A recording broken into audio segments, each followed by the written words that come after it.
Hello again, it's Jess or JashiiCorrin, and today we're going to be setting up for August 2018 in my bullet journal. But before we get into that, I figured we'd just have a look at how July was going. So as you'll remember from my last monthly plan with me, my theme for July were these pink and green triangles. I used these 5 different colour Tombow pens to inspire my colour theme for all of my weekly pages and the pages in my monthly setup. So I had my splash page for July, and then my memory style monthly log. As you can see, there are still a few gaps in this one. At the moment it's actually the 27th, so I do have a couple of boxes that I need to go and fill in, and then go back and add some colour to the ones I've already drawn. I really love these style of monthlies because it gives you a snapshot of what your life was like during each day of that month. After this one we have my habits and steps tracker, my social media scheduler, my now completed JC Doodle challenge, and then straight on into my weekly pages.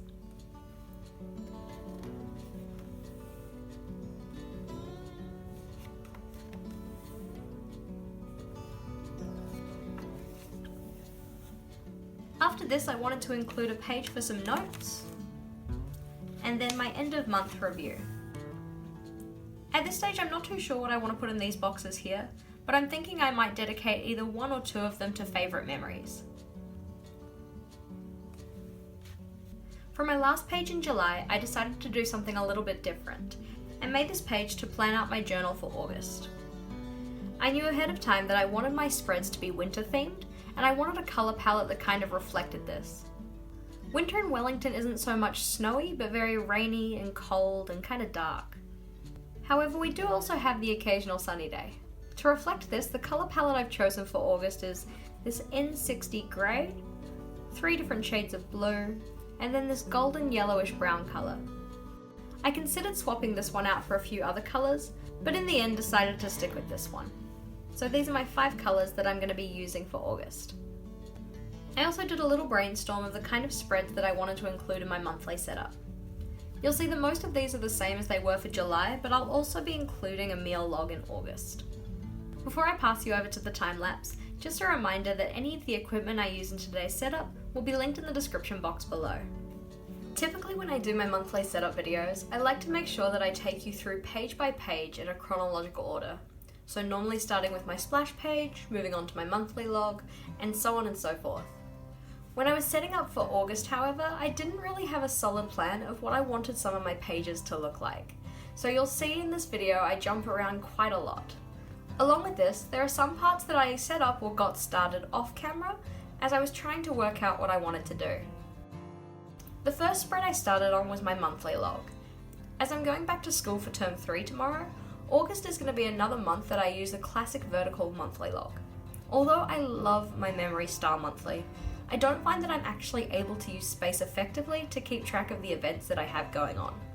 This vertical layout, however, is not only super simple to set up, but it's way more effective for the way that I like to keep track of things. After this, we have my habits and steps trackers. To make each of the pages of my monthly setup tie together, I use the same type of lettering for the titles of each of my pages. To create this gradient look, I started off by outlining with my Faber-Castell Pitt Artist Pen in the blue-grey colour, and then went in with my Tombow dual brush markers to fill in the downstrokes. I started off with my lightest colour of Tombow, then went in with my medium colour, and then finally with my darkest blue, making sure to blend out each step as I went along. After laying down all that colour, I then went in with my Uniball Signo white gel pen to add a highlight to each of those coloured sections. This was my first time doing gradient lettering in my Scribbles That Matter, and I did end up getting a small amount of bleed through. If you're doing something for the first time in a new journal, it's always good to do it on a pen test page first. Lesson learned. Next up we have the page for my daily doodle challenge.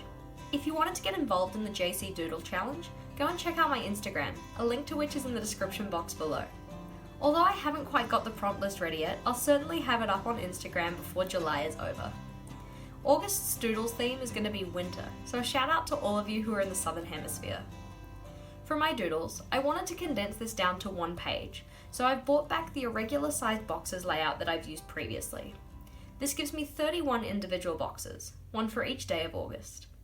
Although I did go and sketch this one out in pencil first, I did end up making a mistake with one of my lines, so at the end had to do a quick count up to make sure I only had the number of boxes I needed. In months that only have 30 days, I also have a slight variation of this one that only has 30 boxes. At this stage, I'm not too sure what I'm going to be putting on that page on the right. I was thinking possibly I could use this for a gratitude log, or maybe just a notes page. After this, I got started on my social media scheduler. During my work on this spread, the sun started going down, so you'll see here I stopped filming and just picked it up again the next day. I swear that one day I'll get proper lighting for my videos, but today is not that day. If you hadn't seen it already and were curious, I did recently do a video going over the evolution of my social media scheduler and how I use it. There's a link to that one in the cards above.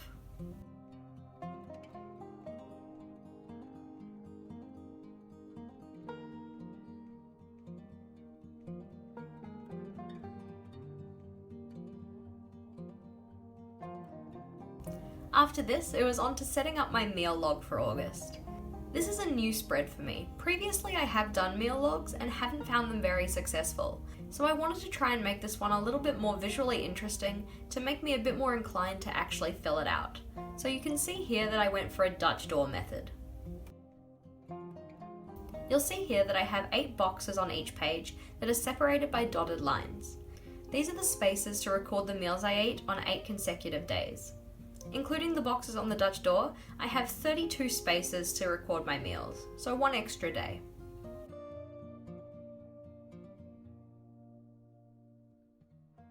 You'll see here that I'm also writing out some rules for myself and some exceptions. This is because in August I'm actually going to be attempting the Whole30 eating plan. If you're not too sure what that is, I've left a link in the description box below to the website for the program.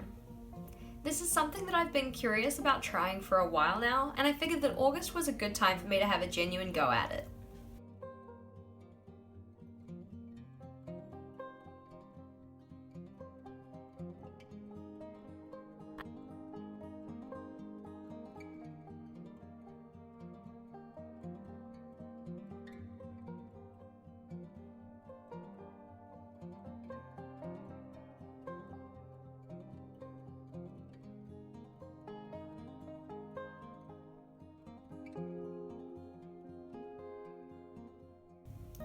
When my meal log was set up, I then went back to my habit tracker.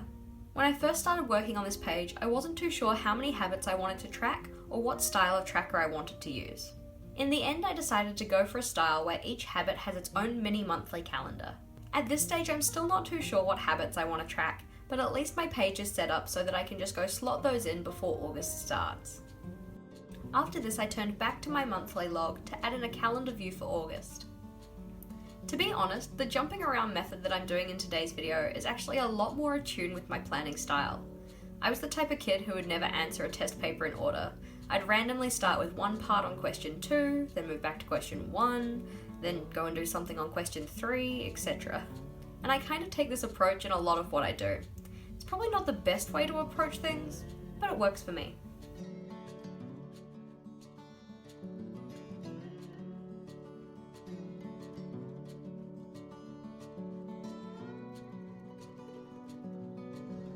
To finish off my setup, I did my splash page for the month.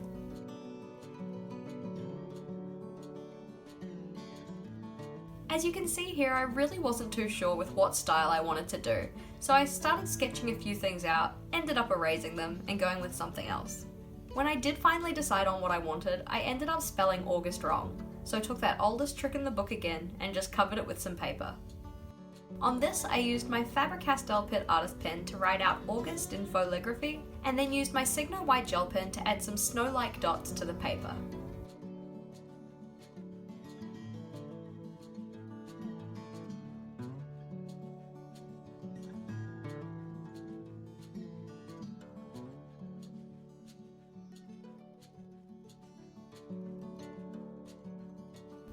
I used some double-sided tape to stick this down, and then finished it off by writing 2018. Alrighty, and that's where we're going to leave it for today. So we have my splash page for August, my monthly log, my habits and steps trackers, my social media scheduler, my doodle page and what's likely going to be a page for notes, and my Dutch door meal log. Thank you for watching. If you liked today's video, please do make sure to give it a big thumbs up. And if you have any thoughts, comments or feels, please do leave them in the comment section below. If you haven't already, you can subscribe to my channel to see the videos I release every Thursday and Sunday. And until next time, bye!